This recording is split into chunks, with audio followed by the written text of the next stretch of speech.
Gemara says in Maseches Makos and Daf Chav Beis, Kama tipshai, how not smart certain people are, that when the Sefer Torah walks into the room, they of course stand up. But when a Gavra Rabbah, a great man, referring to a Talmud Chacham, Torah scholar, walks into the room, they don't. They see the Sefer Torah as something very kadosh, something very holy, so they stand up for it.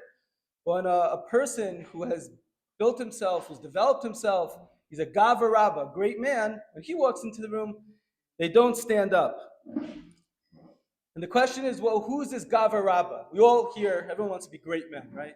We all want to be great. So when the Gemara calls someone a great man, who is this great man? So there's a story, it's recorded in the Sfarim, of a Rebbe, the Ostrovtzer Rebbe. So he met a very, very big Talmid Chacham, one of the Gadolim of his time. And when he was known, this Rebbe was known to be someone very much involved in Pilpulei of Torah, really very, very smart and able to learn on very, very high levels. So when this Rav saw the Ostrovtzer Rebbe, he said, oh, here's a Gavra Rabbah, because he's so capable and so intellectual and so successful in his learning. And the Ostrovtzer Rebbe said, no, that's not the definition of a Gavra Rabbah. You want to know what a great man is? Well, let's look at this Gemara. This Gemara says that who is this Gavra Rabbah? Who are these rabbis, these Talmidei Chachamim, these Torah scholars that walk into the room that people should be standing up for? So the Gemara says it's referring to obviously the people in the Gemara, the Amoraim, Chazal. What's so special about them? And why are they better than a Sefer Torah? So the Gemara says, because the pasuk says in Parshas Kiseitze in Sefer Devarim, towards the end of the Torah, Arba'im Yakenu, that when it comes to the punishment of Makos, so you should give 40 lashes. And the Rabbanan, Chazal, they were able to darshan how they were able to do that, not for now, but they were able to say, no, don't give 40, you give 39. So you see that even though the Torah says one thing, but through the power of the oral Torah, the power of the rabbis, they're able to go ahead and teach us what the Torah really means, what Hashem really wants. And therefore, for those people that are able to bring it to a whole new level, for sure we should be able to go ahead and stand up. So the Ostrovtzer Rebbe asked the following question. He says, I don't get it. Why did the Gemara, they want to show how the Chazal, the rabbis, are able to bring us to a whole new level of understanding of the Torah. Why did it jump all the way to the end of the Torah, in I think Perek Chaf Hey of Sefer Devarim, Parshas Kiseitze? There's a much earlier drasha that the rabbis made in last week's Parsha, in Parshas Emor, that the Torah says that you're supposed to count Chamishim Yom, Tisperu Chamishim Yom. You should count 50 days between Pesach and Shavuos. And the rabbis come along and say, you only count 49, right? We don't say Hayom Chamishim Yom. We don't have that in our count. Every night you say Sfiras Omer. The last number is 49. So the Torah says 50, and they were able to show us that no, it really means 49. So why did the Gemara jump to much further on in the Torah? Why didn't it just pick an earlier drasha that the rabbis made of 49 and not 50? So he answered as follows. There's a beautiful, beautiful insight. He said, you see from here that the definition of a Gavra Rabbah, the definition of a great man, is not someone necessarily who just is able to show you something in Torah. That's a level. You want to know what a great man is? It's someone that can relieve the pain of his fellow Jew. The Torah said you give 40 lashes for a certain punishment. And they were able to come and say, no, only 39. In that drasha showed a certain sensitivity and a certain way of relieving the pain of another Jew. And that is what makes someone a Gavra Rabbah.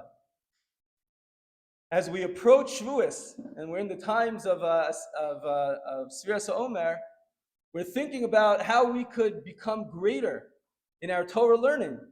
How could we hit new heights and new levels that we never ever dreamt of understanding the Torah? And some have the custom to learn the 48 ways of wisdom. the famous in Eshet Torah. The Memches Kinyani Torah in Pirkei Avos, you have 49 days, 48 ways. If you look at the article version of Rav Noach, so there are more than 48 ways, so it fits perfectly.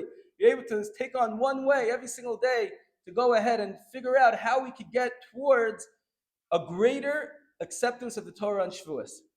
One of those ways is that a person has to feel the pain of another Jew. No say ba'ol im chavero. You want to know how to acquire Torah? You have to feel the pain of another Jew. And the question is, what in the world does that have to do with learning Torah? You want to become a smarter person? You want to become more knowledgeable? Less distractions, put your phone away, have a good Rebbe, have a good chavrusa, stick around with good people, make sure your room is strong.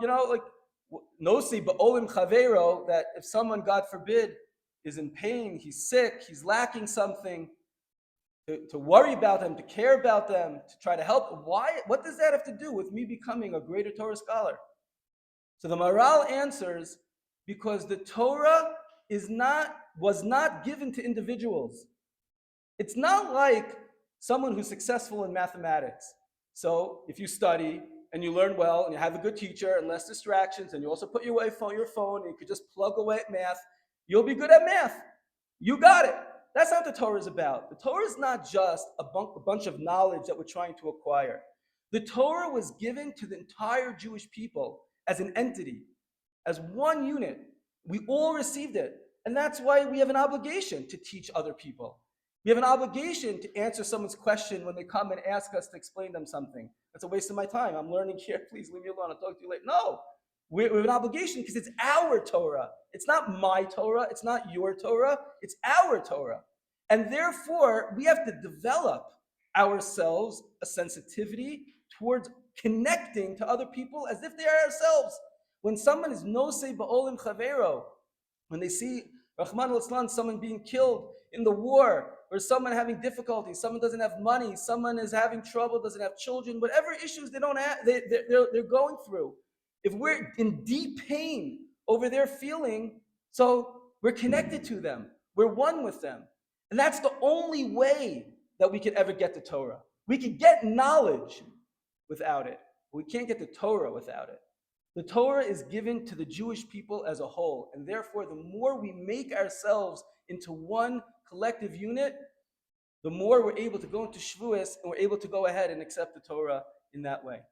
That's something I think that over the course of this year, since Sukkot, has definitely been something more than usual in any of our lives, of really trying to connect to the pain of others, to understanding on a much deeper level what the Jewish people are going through. Totally transformative existence from where we were 6.5 months ago to where we are today. And hopefully we've all tapped into that. Hopefully we've all become more sensitive, but it's not enough. And it's not enough to just go to a funeral and say, okay, yay, I'm a good guy because I showed my support. That's terrible. That's a selfish motivation. I feel guilty. I need to get rid of my guilt. So I go to the funeral, and now I'm also a team player. That's not working with other people. That's not connecting to other people. But when we take time to ourselves and actually think about the pain that other people are going through, the needs of other people, and we cry over it, we daven over it. The Kaf HaChaim brings in Siman Aleph, Sifkan Chav Ches, you should look it up. Couldn't find it right now, but you should look it up. He brings from the Arizal that the Arizal says that before every single person starts to daven every morning, he should be makabel on himself. He should accept upon himself the mitzvah of ahavta l'reacha kamocha.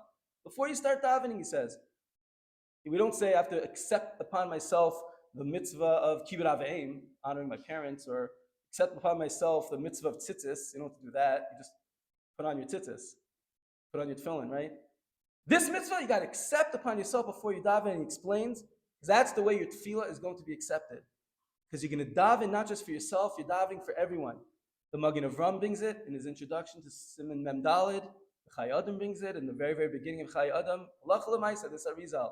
Every single person before he starts davening has to accept upon himself the mitzvah of loving every other Jew, and then his tefillah should represent that. And he says, and that's the way the tefillah could become potent. The tefillah can go ahead and work. And it's something that we have to work on always. Hopefully we've been woken up a little bit to it over the last half a year. and we have to intensify those feelings, especially now going into Shavuos. I just want to close with a level of how high and sensitive do we have to become to other people.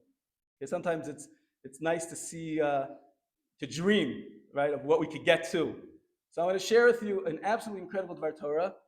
The fact that anyone could have thought of this Dvar Torah means that the person that thought of it actually had this feeling. Otherwise, they wouldn't have been able to imagine to say such words.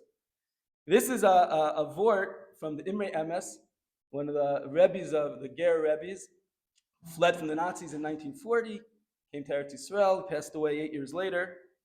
And he says the following. The Psukim say in Shmuel that Eli was the Kohen Gadol in the Beis HaMikdash.